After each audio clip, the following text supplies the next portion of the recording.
ये मेरा हाथ बनाने वाले भी भगवान है। मैं डेली गणेश जी की और कृष्ण जी की प्रतिमा बनाई करती थी। हाँ। एक दिन मेरे अंदर खुद ये ज्ञान आया कि मैं बना रही हूँ गणेश जी, लेकिन मुझे कौन बना सकता है। बिल्कुल।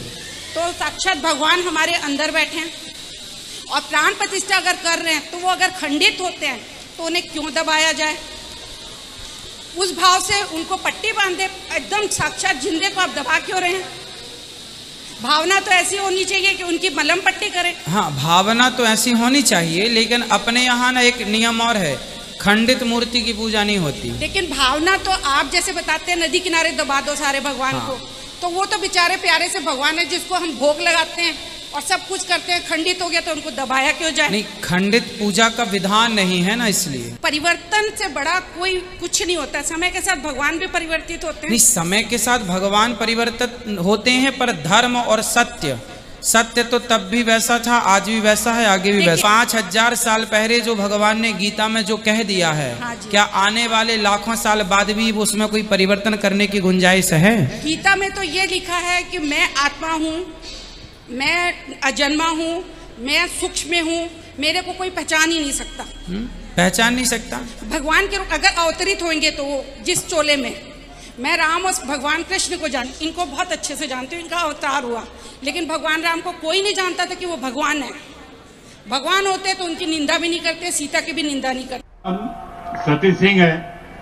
मैं पहले तो डॉक्टर जाकिर साहब को धन्यवाद देना चाहूँगा कि जिन्होंने आज बहुत अच्छी तकरीर की। मेरा सवाल यह है, माना जाता है कि वेद ये सबसे पुराने हैं और अक्सर ये कहा जाता है कुरान की जो किताब है ये पहली और आखिरी किताब है, इन दोनों में फर्क क्या है? भाई साहब ने सवाल पूछा है कि वेद बहुत पुरानी किताब है, वेद पहली आए, कुरान बाद में आया, तो वेद और कुरान में फर्क क्या है? और अब ये भी पूछ सकते हैं कि क्या हम कह सकते हैं कि वेद खुदा का कलाम है? वेद, जैसे कि मैंने कहा मेरे तकरीर में, कि लोग को ये नहीं पता कि वेद कब आया वजूद में, लेकिन अक्सर हिंदू स्कॉलर्स कहते हैं कि ये तकरीबन 4000 साल पुरानी किताब है। कुरान मजीद 1400 साल पुरानी है, तो जाहिर है कि वेद पहले आया है। कुरान मजीद में लिखा है सूरह रौद में सूरह नंबर 13 आयत नंबर 38 में, लिकुल्ली अजलिन किताब, हर दौर में अल्लाह ने एक किताब नाजिल की। नाम से सिर्फ 4 किताबों का जिक्र है, तौरात, ज़बूर, इंजील और कुरान। तौरात वो वही है, वो किताब है जो अल्लाह ताला ने मूसा अलैहिस्सलाम पे नाजिल की। ज़बूर वो किताब है, वो वही है जो दाऊद अलैहिस्सलाम पे नाजिल की।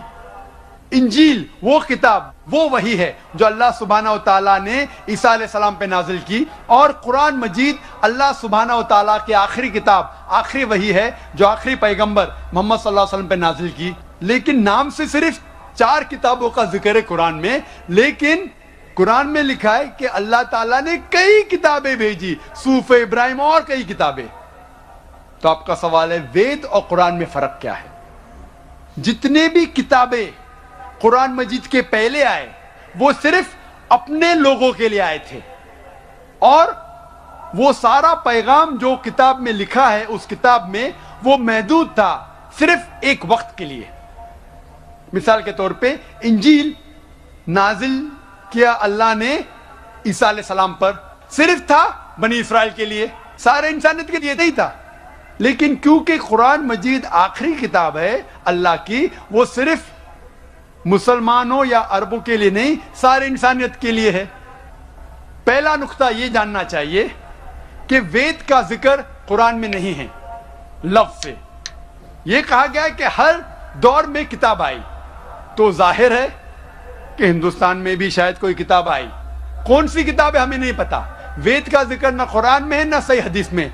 लेकिन इसीलिए मैं ये नहीं कह सकता हूं कि वेद खुदा का कलाम है, 100% नहीं कह सकता हूं, क्योंकि नाम से वेद का जिक्र कुरान में मौजूद नहीं। मैं ये कह सकता हूं कि हो सकता है, मे बी वेद खुदा का कलाम में हो सकता है, नहीं भी हो सकता, मुझे नहीं पता। लेकिन अगर वेद अल्लाह का कलाम था, अगर मान लो बहस के तौर पे, if we agree for sake of argument, क्या वेद खुदा का कलाम है, तो सिर्फ वो उस वक्त के लिए था और उन लोगों के लिए था, आज के लिए नहीं।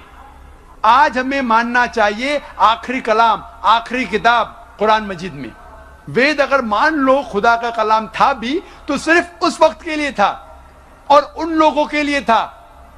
और जितने भी किताबें कुरान मजीद के पहले आए उसमें मिलावट हो चुकी है, चाहे वो बाइबल हो, चाहे वो वेद हो। हिंदू धर्म के स्कॉलर्स कहते हैं वेद में बहुत मिलावट है, वेद में कई चीजें हैं जो मैं मान नहीं सकता सही है, कितने अनसाइंटिफिक चीजें हैं, कॉन्ट्रडिक्शन है। तो मैं डॉक्टर होने के लिहाज से ये नहीं मान सकता हूं, ये गलतियां खुदा के नाम पे नहीं लिख सकता हूं। मैंने मेरे तकरीर में सिर्फ वेद की अच्छी बातें बयान की, जो बातें कुरान से मिलती है। कुरान के और एक नाम है फुरकान। फुरकान मतलब हक और बातिल के दरमियान फर्क करने की किताब। तो जो चीज कुरान से मिलती है हमें कोई एतराज नहीं मानने के लिए क्या ये पोर्शन, ये भाग वेद का खुदा की तरफ से है।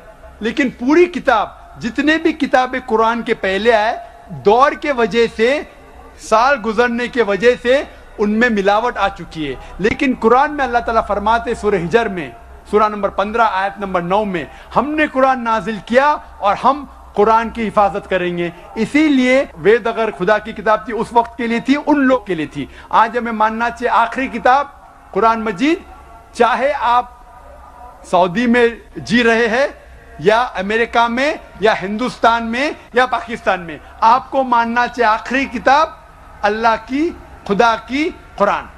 इसी तरीके से एक शख्स ने मुझसे पूछा था, क्या हम मान सकते हैं कि श्री राम और श्री कृष्ण खुदा के भेजे पैगंबर है? कुरान में आता है सूरह फातिर सूरा नंबर 35 आयत नंबर 24 में कि अल्लाह ने हर कौम के पास एक पैगंबर भेजा है। नाम से सिर्फ 25 पैगंबरों का जिक्र है कुरान में, सिर्फ 25। लेकिन हमारे आखिरी पैगंबर मोहम्मद सल्लल्लाहु अलैहि वसल्लम कहते हैं कि अल्लाह ने इस जमीन पे 1,24,000 पैगंबरों को भेजे हैं। नाम से सिर्फ 25 का जिक्र है।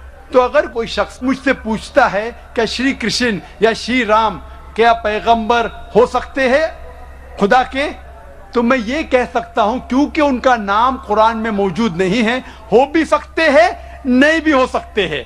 कुछ लोग कहते हैं राम अलैहिस्सलाम, राम अलैहिस्सलाम मैं नहीं कह सकता, वो पैगंबर हो भी सकते, नहीं भी हो सकते। लेकिन अगर वो पैगंबर थे तो सिर्फ उस वक्त के लिए थे और उन लोगों के लिए थे। जितने भी पैगंबर, आखिरी पैगंबर मोहम्मद सल्लल्लाहु अलैहि वसल्लम के पहले आए, सिर्फ उन लोगों के लिए थे।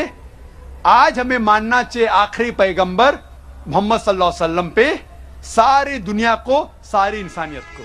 Hope that answers the question.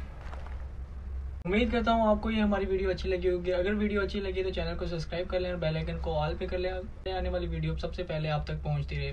तो मिलते हैं नेक्स्ट वीडियो में, तब तक के लिए अल्लाह हाफिज़। दुआ में याद रखना। अस्सलाम वालेकुम।